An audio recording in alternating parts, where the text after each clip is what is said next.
जितने भी student TRA 4 का वेट कर रहे थे ना, TRA 4 का नोटिफिकेशन तो आ ही गया। TRA 4 के साथ साथ में एस्टेट का भी एप्लीकेशन फॉर्म को ओपन कर दिया गया है। तो जितने भी स्टूडेंट अभी तक एस्टेट क्लियर नहीं किया उनके लिए बहुत ही अच्छा मौका है। इस वीडियो में मैं आपको बताने वाला हूँ कि एस्टेट 2026 के फॉर्म को आप कैसे अप्लाई करोगे, वो भी स्टेप बताऊंगा बिना किसी प्रकार के मिस्टेक के। इसमें क्या क्या आपका डॉक्यूमेंट लगेगा, कैसे आप फॉर्म को अप्लाई करोगे, कैसे आप अपने फोटो सिग्नेचर को अपलोड करोगे, कितना आपका चालान लगने वाला है, कब से कब तक इस फॉर्म का लास्ट डेट है, संपूर्ण प्रोसेस इस वीडियो में मैं आपसे शेयर करूंगा। तो वीडियो को आपको लास्ट तक जरूर देखना है। ये वीडियो अगर आपको जरा सा भी हेल्पफुल लगे तो वीडियो को अपने दोस्तों में जरूर शेयर करिएगा। और आपने अभी तक हमारे चैनल को सब्सक्राइब नहीं किया तो चैनल को सब्सक्राइब जरूर कर लीजिएगा। बेल आइकन को भी जरूर प्रेस करिएगा कि आने वाले हर एक वीडियो का नोटिफिकेशन आप पे सबसे पहले पहुंचे। तो फॉर्म को अप्लाई करने के लिए और इसके नोटिफिकेशन क्राइटेरिया को समझने के लिए हम लोग चलते हैं अपने कंप्यूटर के स्क्रीन पे। आपके पास मोबाइल है ना, तो भी आप सेम तरीके से फॉर्म को अप्लाई कर सकते हो। फिल करने के लिए आपको आ जाना है इस वेबसाइट पे। इसका लिंक मेरे वीडियो के डिस्क्रिप्शन बॉक्स में मिल जाएगा, डायरेक्ट आप यहाँ पे आ सकते हैं। इंपॉर्टेंट इंस्ट्रक्शन, तो फॉर्म को फिल करने से पहले जो इंस्ट्रक्शन है इसका वो आपको सही तरीके से पढ़ लेना है। जनरल लिंक आपको यहाँ पे मिल जाता है। तो देखिए, अगर आपने पहले रजिस्ट्रेशन कर लिया है तो यहाँ पे आपको लॉगिन का ऑप्शन मिल जाता है। क्लियर वाले ऑप्शन पे क्लिक करके आप यहाँ पे लॉगिन कर सकते हैं। और अगर आप न्यू कैंडिडेट हैं और न्यू रजिस्ट्रेशन करना चाहते हैं तो यहाँ पे आपको रजिस्टर का ऑप्शन मिल जाता है। क्लिक हियर का ऑप्शन आपको यहाँ पे मिल जाता है। इस पर क्लिक करके आप इसमें रजिस्ट्रेशन कर सकते हैं। फॉर्म को फिल करने का स्टार्ट डेट आपको यहाँ पे देखने को मिल जाएगा कि 17 अगस्त 2026 से इस फॉर्म को स्टार्ट किया गया है। उसका लास्ट डेट भी आप यहाँ पे देख सकते हैं कि 31 अगस्त 2026 के रात के 12 बजे तक आप इसमें फॉर्म को फिल कर सकते हैं। तो फॉर्म को फिल करने से पहले आप इसको नोटिफिकेशन को एक बार जरूर से चेकआउट कर लेंगे। तो यहाँ पे आपको नोटिफिकेशन का ऑप्शन मिल जाता है। डाउनलोड वाले ऑप्शन पे आपको क्लिक करके ऑफिशियल नोटिफिकेशन है वो आपके सामने खुल करके आ जाएगा। माध्यमिक शिक्षक पात्रता परीक्षा एस्टेट 2026 के आयोजन में उक्त परीक्षा में सम्मिलित होने हेतु आवेदन पत्र भरे जाने के संबंध में इच्छुक अभ्यर्थी के लिए आवश्यक सूचना। अब यहाँ पे आपको संरचना भी देखने को मिल जाता है। थोड़ा सा आप नीचे स्क्रॉल करेंगे तो जो स्टूडेंट पेपर 1 के लिए एलिजिबल है यहाँ पे उनका प्रविष्टि बताया गया है कि पेपर 1 के लिए क्या आपके पास क्वालिफिकेशन होना चाहिए। और पेपर 1 का विषय समूह भी आपको यहाँ पे देखने को मिल जाएगा। और पेपर 1 का विषय कोड भी आप यहाँ पे देख सकते हैं। और पेपर 1 के लिए क्या आपकी क्वालिफिकेशन लगने वाला है वो भी आपको यहाँ पे देखने को मिल जाएगा।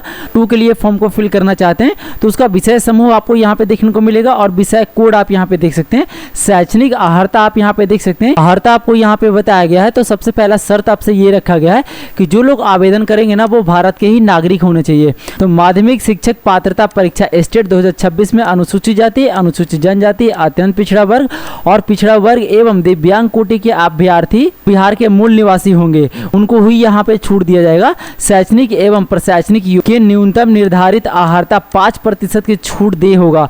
इसका जो कहने का मतलब है ना कि अगर आप एसी हैं या तो फिर एसटी हैं या तो फिर ईबीसी हैं या तो फिर बीसी हैं तो आपको 5% का छूट मिलेगा।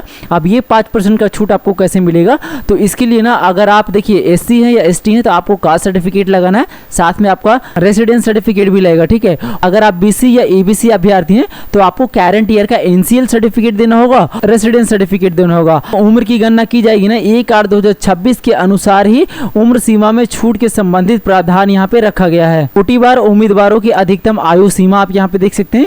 तो अगर आप अनारक्षित पुरुष हैं, मतलब जनरल से अगर आप बिलोंग करते हैं तो आप 37 वर्ष के होना चाहिए, तो आप इसके लिए अप्लाई कर सकते हैं।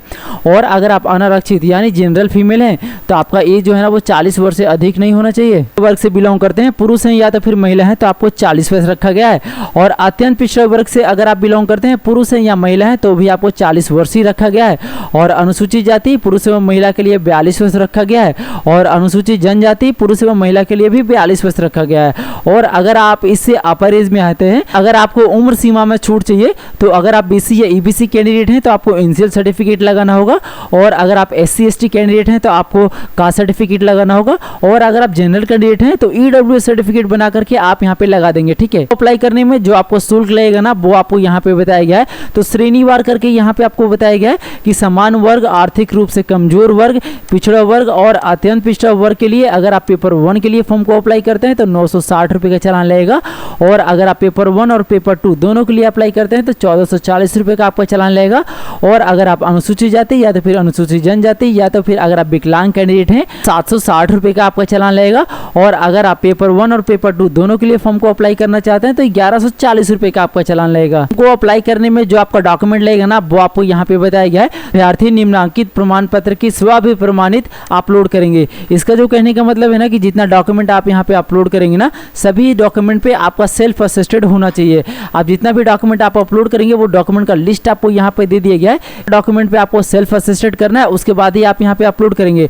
तो वापस से हम लोग चलते हैं कि फॉर्म को आपको कैसे अप्लाई करना है। तो रजिस्ट्रेशन करने के लिए यहाँ पे आपको ऑप्शन मिल जाता है टू रजिस्टर का। यहाँ पे आपको क्लिक हियर का ऑप्शन मिलेगा, इस पे आपको क्लिक करना है। तो आपके सामने कैंडिडेट रजिस्ट्रेशन का फुल डैशबोर्ड खुल करके आ जाएगा। आप अपना फर्स्ट नेम यहाँ पे फिलअप करेंगे। अगर आपके नेम में कोई मिडिल नेम है तो आपको यहाँ पे फिल करना है, नहीं तो डायरेक्टली आपको लास्ट नेम फिलअप कर देना है। उसके बाद थोड़ा सा आपको नीचे स्क्रॉल करना है। देखिए यहाँ पे आपको बताया गया कि जितना भी डिटेल आप यहाँ पे फिलअप करेंगे ना, वो पूरा डिटेल आपके 10th के मार्कशीट के अकॉर्डिंग होना चाहिए। अगर आपका मिस्टेक रहा तो आपका फॉर्म भी रिजेक्शन आ सकता है।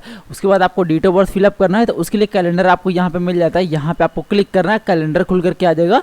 सबसे पहले आप अपने ईयर को चूज कर लेंगे, उसके बाद आप अपने मंथ को चूज करेंगे, उसके बाद आपको अपने डे को चूज कर लेना है। आपका डेट ऑफ बर्थ फिलअप हो जाएगा।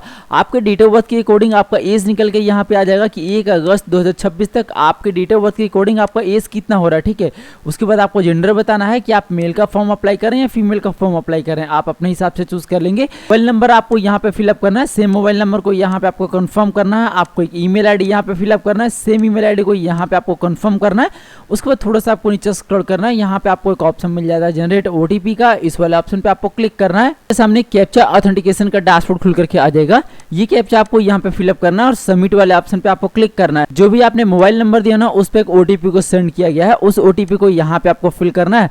और जो आपने ईमेल आईडी दिया उस पे भी एक ओटीपी को सेंड किया गया, उसका ओटीपी आपको यहाँ पे फिल करना है। उसके बाद आपको वैलिडेट वाले ऑप्शन पे क्लिक करना है। जैसे ही आपका ओटीपी वेरीफाई हो जाएगा तो आपके सामने वेरिफिकेशन का डैशबोर्ड खुल करके आ जाएगा। अब जितना भी डिटेल आपने यहाँ पे फिलअप किया ना, वो सभी को आपको चेक मार्क करना है कि आपने जो भी डिटेल फिलअप किया वो सारा सही है। तो इस प्रकार से आपको चेक मार्क कर देना है। तो थोड़ा सा आपको नीचे स्क्रॉल करना है, डिक्लेरेशन को चेक मार्क करना है। उसके बाद आपको सबमिट वाले ऑप्शन पे क्लिक करना है। तो आपके सामने कुछ इस प्रकार का पॉपअप आएगा कि अगर आप एक बार इसमें रजिस्ट्रेशन कर देते हो तो आप इसमें मॉडिफिकेशन नहीं कर सकते। अगर आपका कुछ मिस्टेक रहा तो वापस आप जाकर रिव्यू कर लेंगे। उसके बाद आपको ओके वाले ऑप्शन पे क्लिक करना है। आपका जो रजिस्ट्रेशन है ना, वो सक्सेसफुली फाइनल सबमिट हो चुका है।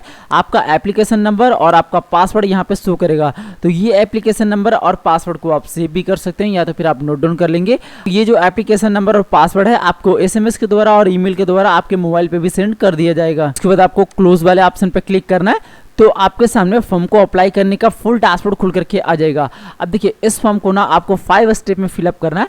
सबसे पहले आपका पर्सनल डिटेल हो गया, उसके बाद एडिशनल डिटेल को फिलअप करेंगे, उसके बाद कम्युनिकेशन डिटेल को फिलअप करेंगे, उसके बाद क्वालिफिकेशन डिटेल को फिलअप करेंगे और डॉक्यूमेंट को अपलोड करेंगे और पेमेंट करके फॉर्म को फाइनल सबमिट कर देंगे। तो थोड़ा सा आपको नीचे स्क्रॉल करना है। कैंडिडेट का पर्सनल डिटेल अभी आपको यहाँ पे शो करेगा जो अभी आपने रजिस्ट्रेशन के समय में फिलअप किया। यहाँ पे आपको अपना फादर नेम फिलअप करना है जो कि 10th के मार्कशीट के अकॉर्डिंग आपको फिलअप करना है। और यहाँ पे आप अपना मदर नेम फिलअप करेंगे। अगर आपके पास कोई अल्टरनेट मोबाइल नंबर है तो आप यहाँ पे फिलअप करेंगे, नहीं तो इस कॉलम को आपको खाली छोड़ देना है। नेशनैलिटी आपको यहाँ पे बताना है, तो इंडिया का आपको चूज कर लेना है। उसके बाद आपसे पूछा जाएगा कि are you domicile of the Bihar state, तो अगर आप बिहार के रहने वाले हैं तो आपको यस को चूज करना है। रिजर्वेशन कैटेगरी में फॉर्म को फिल कर सकते हैं। और अगर आप बिहार के रहने वाले नहीं है तो आपको नो को चूज कर लेना है। आपको जनरल में ही फॉर्म को फिलअप करना पड़ेगा और बाकी सारी चीजें आप सेम तरीके से फिलअप कर सकते हो। तो मैं सिंपली यस को चूज कर लेता हूँ। उसके बाद आपसे पूछा जाएगा candidate district code and name, तो सिंपली यहाँ पे क्लिक करेंगे। अब आपका होम डिस्ट्रिक्ट जो है ना वो कौन सा है वो आपको यहाँ से चूज कर लेना है। आपका डिस्ट्रिक्ट और कोड ऑटोमेटिकली यहाँ पे आ जाएगा। Medium of the appearing in examination पूछा गया है, तो सिंपली यहाँ पे क्लिक करेंगे। अब आपको जो एग्जाम देना है ना वो किस लैंग्वेज में देना है, जैसे हिंदी में देना है या इंग्लिश में देना है, आप अपने हिसाब से चूज कर लेंगे। उसके बाद कैटेगरी फॉर द कैंडिडेट पूछा गया है, तो सिंपली यहाँ पे क्लिक करेंगे। अपना आप किस कैटेगरी से बिलोंग करते हो, जैसे जनरल या बीसी या एबीसी या एससी या एसटी, तो आप अपने हिसाब से अपने कैटेगरी को चूज करेंगे। Bank account detail of the candidate का ऑप्शन आपको मिलेगा, तो सिंपली यहाँ पे क्लिक करेंगे। तो आपके सामने बैंक डिटेल फिलअप करने का डैशबोर्ड खुल करके आ जाएगा। तो आप अपना बैंक का नेम यहाँ पे फिलअप करेंगे, जिस भी बैंक में आपका अकाउंट है। आप अपने ब्रांच का नेम यहाँ पे फिलअप करेंगे। अकाउंट नंबर आपको यहाँ पे फिलअप करना है। IFSC कोड अपना यहाँ पे फिलअप करेंगे। ये ऑप्शनल है, आपको फिलअप करना है तो फिलअप कर भी सकते हैं, नहीं तो इस कॉलम को आपको खाली छोड़ देना, ठीक है। उसके बाद थोड़ा सा आपको नीचे स्क्रॉल करना है। आइडेंटिफिकेशन डिटेल आपको यहाँ पे फिल करना है। तो मार्क्स ऑफ विजिबल आइडेंटिफिकेशन आपको यहाँ पे फिल करना है कि आपके बॉडी पे कहीं पे कटा छटा का निशान है, तिल का निशान है, तो आपको यहाँ पे फिलअप करना है। उसके बाद देखेंगे कि minimum 1 identification proof of mandatory, please inter your valid ID card, this ID card original ID proof will be required for the stage of requirement. इसका जो कहने का मतलब है ना कि ये सारे ID में से आपके पास कौन सी ID है जिससे आपका वेरिफिकेशन हो सके। तो आपके पास आधार कार्ड है तो आधार कार्ड वाले को यस को चूज करेंगे और आप अपना आधार नंबर यहाँ पे फिलअप करेंगे। और अगर आप आधार कार्ड नहीं देना चाहते हैं तो आपको नो को चूज कर लेना है। अगर आपके पास पैन कार्ड है तो यस को चूज करेंगे, अगर आपके पास ड्राइविंग लाइसेंस है तो यस को चूज करेंगे। मतलब इतना सारा डॉक्यूमेंट दिया हुआ है ना, इसमें से कोई एक सा डॉक्यूमेंट आपके पास होना चाहिए। तो नॉर्मली मैं आधार को यस को चूज कर लेता हूँ और आधार नंबर यहाँ पे फिलअप करेंगे। अब बाकी जितने सारे डॉक्यूमेंट है मैं सभी को नो को चूज कर लेता हूँ, ठीक है। उसके बाद डिक्लेरेशन को चेक मार्क करेंगे। यहाँ पे आपको ऑप्शन मिल जाता है सेव एंड नेक्स्ट का, इस वाले ऑप्शन पे आपको क्लिक करना है। तो आपके सामने एडिशनल डिटेल फिलअप करने का डैशबोर्ड खुल करके आ जाएगा। अगर आप एक्स सर्विसमैन हैं तो आपको यस को चूज करके डाटा को फिल करना है, नहीं तो आपको नो को चूज कर लेना है, सारा कॉलम बंद हो जाएगा। अगर आप विकलांग पर्सन हैं तो आपको यस को चूज करके डाटा को फिल करना है, नहीं तो आपको नो को चूज कर लेना है, सारा कॉलम बंद हो जाएगा। उसके बाद आपको सेव एंड नेक्स्ट वाले ऑप्शन पर क्लिक करना है। तो आपके सामने कम्युनिकेशन डिटेल फिलअप करने का डैशबोर्ड खुल करके आ जाएगा। तो सबसे पहले आपको कॉरस्पॉन्डेंट एड्रेस फिलअप करना है। तो एड्रेस लाइन 1 में आप अपना विलेज का नेम फिलअप करेंगे, एड्रेस लाइन 2 में आप अपना पोस्ट ऑफिस और पुलिस स्टेशन का नेम फिलअप कर लेंगे। और कंट्री आपका ऑटोमेटिकली आएगा जैसा कि अभी आपने चूज किया। उसके बाद आपको स्टेट चूज करना है, तो सिंपली यहाँ पे क्लिक करेंगे। अब आप किस स्टेट से बिलोंग करते हैं आप अपने स्टेट को चूज कर लेंगे। अगर आप बिहार से बिलोंग करते हो तो आप बिहार को चूज कर लेंगे। मतलब आप जिस भी स्टेट से बिलोंग करते हो आप अपने हिसाब से चूज कर लेंगे। अब जो स्टेट आप चूज करोगे उसके अकॉर्डिंग आपका डिस्ट्रिक्ट आ जाएगा। सिंपली यहाँ पे क्लिक करेंगे, आप अपने होम डिस्ट्रिक्ट को चूज कर लेंगे। उसके बाद आपको अपना एरिया पिन कोड यहाँ पे फिलअप करना है। Which correspondent address same as permanent address. इसका जो कहने का मतलब है ना कि जो आपका कॉरस्पॉन्डेंट एड्रेस है अगर आपका सेम परमानेंट एड्रेस रहा तो आपको यस को चूज करना है, ये ऑटोमेटिकली फिलअप हो जाएगा। और अगर आपका डिफरेंट है तो यहाँ पे आपको नो को चूज कर लेना है और इसे आप मैनुअली फिलअप कर लेंगे। उसके बाद आपको सेव एंड नेक्स्ट वाले ऑप्शन पर क्लिक करना है। तो आपके सामने क्वालिफिकेशन डिटेल फिलअप करने का डैशबोर्ड खुल करके आ जाएगा। अब थोड़ा सा आपको नीचे स्क्रॉल करना है। सबसे पहले आपको पेपर चूज करना है, तो सिंपली यहाँ पे क्लिक करेंगे। अपना आपको ये देख लेना है कि आप पेपर 1 के लिए एलिजिबल हो या पेपर 2 के लिए एलिजिबल हो। जो भी फॉर्म आप फिलअप करना चाहते हो आप अपने हिसाब से पेपर को यहाँ से चूज करेंगे। और अगर आप दोनों पेपर के लिए एलिजिबल हो और दोनों फॉर्म अगर आप फिलअप करना चाहते हो तो यहाँ पे आपको एक ऑप्शन मिल जाता है subject offer both paper 1 and paper 2 का। अब जिस भी पेपर के लिए आप एलिजिबल हो आप अपने हिसाब से चूज कर लेंगे। जैसे कि मैं पेपर 1 के लिए एलिजिबल हूँ तो मैं पेपर 1 को चूज कर लेता हूँ। अगर आपको बोथ पेपर एंड फॉर्म को अप्लाई करना है और अप्लाई करने में कोई सा भी प्रॉब्लम आता है तो आप मुझे कमेंट करके बताना, मैं उस पर भी एक प्रॉपर वीडियो आपको बना करके दे दूंगा, ठीक है। उसके बाद आपको यहाँ पे एक ऑप्शन मिल जाता है सब्जेक्ट ऑफर फॉर पेपर 1 का, मतलब पेपर 1 में कौन सा सब्जेक्ट आपका है। तो सिंपली यहाँ पे क्लिक करेंगे और आप अपने सब्जेक्ट को चूज कर लेंगे। देखिए अगर आप सब्जेक्ट कॉम्बिनेशन में मिसमैच करते हो ना तो आपको स्टेट देने से कोई फायदा नहीं है। मतलब ये जो स्टेट का एग्जाम है वो आपका व्यर्थ जाएगा। तो आप अपना सब्जेक्ट कॉम्बिनेशन बिल्कुल सही तरीके से चेक करेंगे, नोटिफिकेशन को रीलोड कर लेंगे। उसके बाद आप अपना सब्जेक्ट कॉम्बिनेशन देखेंगे और आप अपना सब्जेक्ट को यहाँ से चूज करेंगे। उसके बाद आपको 10th का डिटेल यहाँ पे फिल करना है। तो 10th आपने किस बोर्ड या यूनिवर्सिटी से पास किया उस बोर्ड या यूनिवर्सिटी का नाम आपको यहाँ पे फिल करना है। और स्कूल या तो फिर इंस्टीट्यूट का नेम आपको यहाँ पे फिल करना है। रोल कोड आपको यहाँ पे फिल करना है, आप अपना रोल नंबर यहाँ पे फिलअप करेंगे। उसके बाद परसेंटेज ऑफ मार्क्स या तो फिर CGPA या तो फिर ग्रेड के यहाँ पे आपको बताना है। तो सिंपली यहाँ पे क्लिक करेंगे। अब आपके मार्कशीट में परसेंटेज है, CGPA है या ग्रेड पॉइंट है, आप अपने हिसाब से चूज कर लेंगे। जैसे कि मेरे परसेंटेज है तो मैंने परसेंटेज को चूज कर लिया। परसेंटेज आपको यहाँ पे फिल करना है कितना परसेंटेज आपका आया, ठीक है। उसके बाद ऑप्टेंट आपको यहाँ पे बताना है कि कितना नंबर आपका आया, ठीक है। उसके बाद मैक्सिमम मार्क्स आपको यहाँ पे फिल करना है कि कितने नंबर का आपका एग्जाम हुआ, आप अपने हिसाब से फिलअप कर लेंगे। परसेंटेज आपका ऑटोमेटिकली यहाँ पे निकल के आ जाएगा। ईयर ऑफ पासिंग आपको यहाँ पे बताना है कि 10th आपने कब क्वालिफाई किया। तो सिंपली यहाँ पे क्लिक करेंगे और जिस भी ईयर में आपने 10th क्वालिफाई किया होगा आप स्क्रॉल करके इस प्रकार से चूज कर लेंगे। डिवीजन आपको यहाँ पे बताना है, तो सिंपली यहाँ पे क्लिक करेंगे। अब आपको फर्स्ट डिवीजन है, सेकंड डिवीजन है, थर्ड डिवीजन है, तो आप अपने हिसाब से अपने डिवीजन को चूज कर लेंगे। उसके बाद आपसे इंटरमीडिएट का डिटेल पूछा गया है। तो इंटरमीडिएट यानी 12th आपने किस या बोर्ड यूनिवर्सिटी से पास किया उस बोर्ड यूनिवर्सिटी का नेम आपको यहाँ पे फिल करना है। कॉलेज या तो फिर इंस्टीट्यूट का नेम आपको यहाँ पे फिल करना है। रोल कोड आपको यहाँ पे फिल करना है। रोल नंबर आपको यहाँ पे फिल करना है। स्पेशलाइजेशन आपको यहाँ पे फिल करना है कि आपने किस सब्जेक्ट से 12th को क्वालिफाई किया। जैसे आपने साइंस से किया है या आर्ट्स से किया है या तो फिर आपने कॉमर्स से किया है। तो जिस भी सब्जेक्ट से आपने किया है आप अपने हिसाब से अपने सब्जेक्ट को यहाँ पे फिलअप करेंगे। परसेंटेज ऑफ मार्क्स या तो फिर CGPA या ग्रेड पॉइंट आप अपने हिसाब से चूज कर लेंगे यहाँ पे। उसके बाद परसेंटेज आपको यहाँ पे फिल करना है या तो फिर आप आप ऑप्टेंड मार्क्स यहाँ पे फिलअप करेंगे और मैक्सिमम मार्क्स आपको यहाँ पे फिल करना है। परसेंटेज आपका ऑटोमेटिकली निकल के आ जाएगा। यहाँ पे आपको ईयर ऑफ पासिंग बताना है, किस ईयर में आपने 12th को क्लियर कर लिया, ठीक है। उसके बाद आपको डिवीजन बताना है, तो सिंपली यहाँ पे क्लिक करेंगे। आपको फर्स्ट डिवीजन है, सेकंड डिवीजन है, थर्ड डिवीजन है, आप अपने हिसाब से डिवीजन को चूज कर लेंगे। उसके बाद आपको ग्रेजुएशन का डिटेल फिलअप करना है। ग्रेजुएशन आपने किस बोर्ड यूनिवर्सिटी से क्लियर किया, उस बोर्ड यूनिवर्सिटी का नेम आपको यहाँ पे फिल करना है। कॉलेज या तो फिर इंस्टीट्यूट का नेम आपको यहाँ पे फिल करना है। रोल कोड आपको यहाँ पे फिल करना है। आप अपना रोल नंबर यहाँ पे फिलअप करेंगे।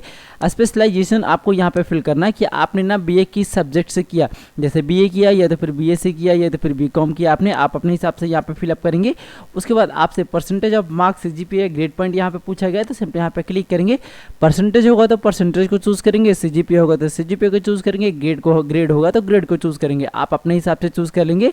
उसके बाद ऑप्टेंड मार्क्स आपको यहाँ पे फिल करना है, मैक्सिमम मार्क्स आपको यहाँ पे फिल करना है, परसेंटेज आपका ऑटोमेटिकली यहाँ पे निकल के आ जाएगा। ईयर ऑफ पासिंग आपको यहाँ पे बताना है, तो सिंपली यहाँ पे क्लिक करेंगे। आप जिस भी ईयर में आपने ग्रेजुएशन क्लियर कर लिया है उस ईयर को आपको यहाँ से चूज कर लेना है। डिवीजन आपको यहाँ पे बताना है, तो सिंपली यहाँ पे क्लिक करेंगे। आप जिस भी डिवीजन से आपने क्वालिफाई किया, जैसे फर्स्ट, सेकंड, थर्ड, आप अपने हिसाब से चूज कर लेंगे। थोड़ा सा आपको नीचे स्क्रॉल करना है। उसके बाद आपसे पोस्ट ग्रेजुएशन का डिटेल पूछा गया है, तो सिंपली यहाँ पे क्लिक करेंगे। और अगर आपके पास पीजी है तो आप यहाँ पे फिलअप करेंगे, नहीं तो इस कॉलम को आपको खाली छोड़ देना, ये ऑप्शनल है, ठीक है।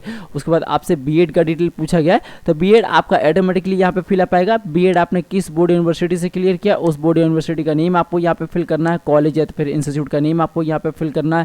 रोल कोड आपको यहाँ पे फिल करना है। अगर आपके केस में रोल कोड है तो फिलअप करेंगे, नहीं तो इस कॉलम को आपको खाली छोड़ देना है। देखिए इस प्रकार से आपको NA लिख देना है। अगर रोल कोड नहीं होगा तो, अगर रोल कोड होगा तो आप यहाँ पे फिलअप करेंगे, जैसे कि यहाँ पे आपको बताया भी गया है एग्जाम्पल के तौर पे, ठीक है। आप अपना रोल नंबर यहाँ पे फिल करेंगे। Percentage of marks, CGPA, grade point आपको यहाँ पे फिल करना है, तो सिंपली यहाँ पे क्लिक करेंगे।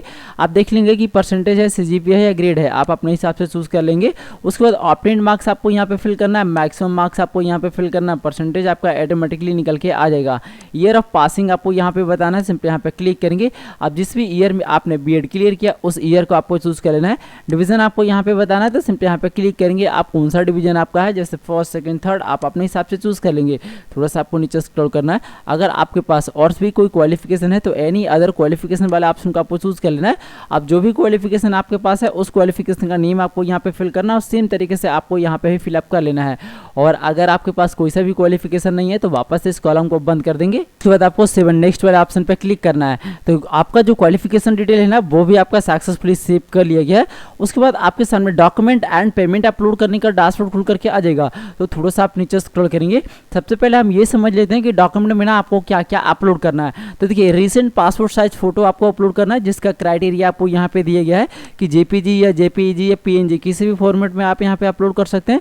और 80 KB से 200 KB के अंडर में आपको अपलोड करना है। एक सिग्नेचर आपको यहाँ पे अपलोड करना है जो कि जेपीजी, जेपीईजी या पीएनजी किसी भी फॉर्मेट में आप यहाँ पे अपलोड कर सकते हैं।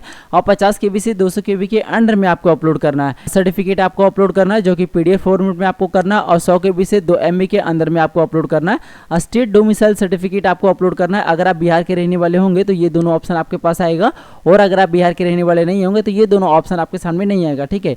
ये भी आपको पीडीएफ फॉर्मेट में करना है और 100 KB से 2 MB के अंडर में आपको करना है। 10th क्लास का सर्टिफिकेट आपको अपलोड करना है। क्राइटेरिया बिल्कुल सेम रहेगा। 10th क्लास का मार्कशीट आपको अपलोड करना है। 12th क्लास का सर्टिफिकेट आपको अपलोड करना है। 12th क्लास का मार्कशीट आपको अपलोड करना है। ग्रेजुएशन का सर्टिफिकेट या तो फिर स्कोर कार्ड आपको अपलोड करना है। ग्रेजुएशन का मार्कशीट आपको अपलोड करना है, जो कि पूरा मार्कशीट आप मर्ज करके अपलोड करेंगे 1 2 3 4 जितना भी मार्कशीट आपके पास है सभी, ठीक है। उसके बाद बीएड का सर्टिफिकेट या तो फिर स्कोर कार्ड आप यहाँ पे अपलोड करेंगे। उसके बाद बीए का मार्कशीट आपको यहाँ पे अपलोड करना है। अदर क्वालिफिकेशन अगर आपने फिलअप किया होगा तो उसका यहाँ पे अपलोड करेंगे, नहीं तो ये कॉलम को आपको खाली छोड़ देना है। बैंक पासबुक या चेक है आपके पास तो यहाँ पे अपलोड करेंगे, नहीं तो यहाँ मैंडेटरी नहीं है। जो मैंडेटरी है यहाँ पे आपको रेड मार्क लगा हुआ है, मतलब स्टार लगा हुआ है, ठीक है। अब अपलोड करने के लिए यहाँ पे आपको एक ऑप्शन मिल जाता है क्लिक हियर टू अपलोड का, इस वाला ऑप्शन पे आपको क्लिक करना है। तो फोटो अपलोड करने का पूरा क्राइटेरिया आपको यहाँ पे दे दी गई है, मतलब जो भी डॉक्यूमेंट आप यहाँ पे अपलोड करेंगे ना पूरा क्राइटेरिया आप यहाँ पे देख लेंगे। अपलोड करने के लिए यहाँ पे आपको एक ऑप्शन मिल जाता है drop file to here browse to upload का, इस वाला ऑप्शन पे आपको क्लिक करना है। तो सामने आपका फाइल खुल करके आ जाएगा। आप जिस भी फाइल में आप अपना फोटो रख रखे होंगे ना उस फाइल को आपको जहाँ से सिलेक्शन करना है, उसके बाद चूज करेंगे, उसके बाद आपको ओपन करना है। अगर आपका साइज सही रहा तो यहाँ पे आपका फोटो जो है ना वो ऑटोमेटिकली अपलोडेड शो करेगा। तो फोटो आपने अपलोड किया उसे आप देखना चाहते हो तो यहाँ पे आपको व्यू का ऑप्शन मिल जाए, इस पर क्लिक करके आप अपने फोटो को देख सकते हो कि आपने कौन सा फोटो अपलोड किया, ठीक है। अगर आपका फोटो जो है ना मिस्टेक से गलत अपलोड हो गया है तो यहाँ पे आपको एक रिमूव का ऑप्शन मिल जाता है, इस पर क्लिक करके आप फोटो को रिमूव करके दोबारा दोबारा से अपलोड कर सकते हो। बारी बारी से इसी तरह से सभी डॉक्यूमेंट को आपको अपलोड कर लेना है। डॉक्यूमेंट को अपलोड करने के बाद थोड़ा सा आप इसमें नीचे स्क्रॉल करना है, पेमेंट मोड आपको सिलेक्शन करना है, तो ऑनलाइन मोड को आपको सिलेक्शन कर लेना है। पेमेंट डिटेल आपको यहाँ पे शो करेगा, कैंडिडेट का नेम आप यहाँ पे देख सकते हैं और कितना आपका चालान लगने वाला है वो भी आपको यहाँ पे शो करेगा। थोड़ा सा आप नीचे स्क्रॉल करेंगे, डिक्लेरेशन को चेक मार्क करेंगे, ये कैप्चा आपको यहाँ पे फिल करना है और प्रीव्यू वाले ऑप्शन पे आपको क्लिक करना है। तो आपके सामने आपके फॉर्म का फुल प्रीव्यू खुल करके आ जाएगा। आप अपने फॉर्म को एक बार सही तरीके से चेक कर लेंगे। अगर आपके फॉर्म में मिस्टेक रहा तो यहाँ पे आपको एक ऑप्शन मिल जाता है बैक टू फॉर्म का, इस पे क्लिक करके आप अपने फॉर्म को एडिट कर सकते हैं। अगर आप पेमेंट से पहले आप अपने फॉर्म को डाउनलोड करना चाहते हो तो यहाँ पे आपको एक ऑप्शन मिल जाता है डाउनलोड एप्लीकेशन का, इस पे क्लिक करके आप अपने इस फॉर्म को डाउनलोड करके आप अपना डिटेल को चेक कर सकते हैं। अगर आपका सारी चीज़ सही रहा तो बैक टू फॉर्म वाले ऑप्शन पे आपको क्लिक करना है, वापस से आपको पर्सनल डिटेल पर लेकर के आ जाएगा। अब यहाँ से आप अपने डिटेल को एक बार रिव्यू कर लेंगे, रिव्यू करने के बाद 7 नेक्स्ट करते जाएंगे, वापस से आपको डॉक्यूमेंट एंड पेमेंट वाले ऑप्शन पे लेकर के आ जाएगा। थोड़ा सा आपको नीचे स्क्रॉल करना है, सारा डिक्लेरेशन यहाँ पे फुलफिल रहेगा। अब आपको ये कैप्चा वापस से यहाँ पे फिलअप करना है और सबमिट वाले ऑप्शन पे आपको क्लिक करना है। तो सामने कुछ इस प्रकार का अलर्ट आएगा कि आपने अगर एक बार इस फॉर्म को सबमिट कर दिया तो आप दोबारा से इसमें एडिटिंग नहीं कर सकते हैं। तो अगर आपका सारी चीज़ सही रहा तो आपको ओके वाले ऑप्शन पे आपको क्लिक करना है। इसके सर्वर में कुछ इशू है, इसकी वजह से पेमेंट पेज पर लेकर के नहीं जा पा रहा है ये। जब सबमिट वाले ऑप्शन पे क्लिक करेंगे ना, डायरेक्टली आपको पेमेंट पेज पर लेकर के चला जाएगा। वहाँ पे आपको 2-3 ऑप्शन मिल जाएगा देखने को, जैसे आपके पास QR कोड है या UPI से पेमेंट करना चाहते हैं, आपके पास डेबिट कार्ड है, क्रेडिट कार्ड है, नेट बैंकिंग है। आप अपने हिसाब से सिलेक्शन करके पेमेंट को आपको कंफर्म कर से ही आप पेमेंट को कंफर्म कर लेंगे। एक्नॉलेजमेंट स्लिप डाउनलोड करने का ऑप्शन आ जाएगा। जैसे आप एक्नॉलेजमेंट स्लिप को डाउनलोड करेंगे तो आपके सामने कुछ इस प्रकार का आपका एक्नॉलेजमेंट स्लिप आ जाएगा। इसे आप डाउनलोड कर लेंगे और सेव कर लेंगे या तो फिर प्रिंट करके रख लेंगे फ्यूचर रेफरेंस के लिए। इस प्रकार से बिहार स्टेट 2026 में पेपर 1 या पेपर 2 के लिए आप फॉर्म को अप्लाई करना चाहते हैं तो आप अप्लाई कर सकते हैं, वो भी बिना किसी प्रकार के मिस्टेक के। तो इस वीडियो में मैंने आपको एक संपूर्ण प्रोसेस बताया है। तो ये वीडियो अगर आपको जरा सा भी हेल्पफुल लगे तो वीडियो को अपने दोस्तों में जरूर शेयर करिएगा। और आपने अभी तक हमारे चैनल को सब्सक्राइब नहीं किया है तो चैनल को सब्सक्राइब जरूर कर लीजिएगा, बेल आइकन को भी जरूर प्रेस करिएगा कि आने वाले हर एक वीडियो का नोटिफिकेशन आप पे सबसे पहले पहुंचे। तो मिलते हैं फिर से किसी ऐसे नए टॉपिक के साथ, तब तक के लिए धन्यवाद। देखते रहिए A to Z सॉल्यूशन। जय हिंद।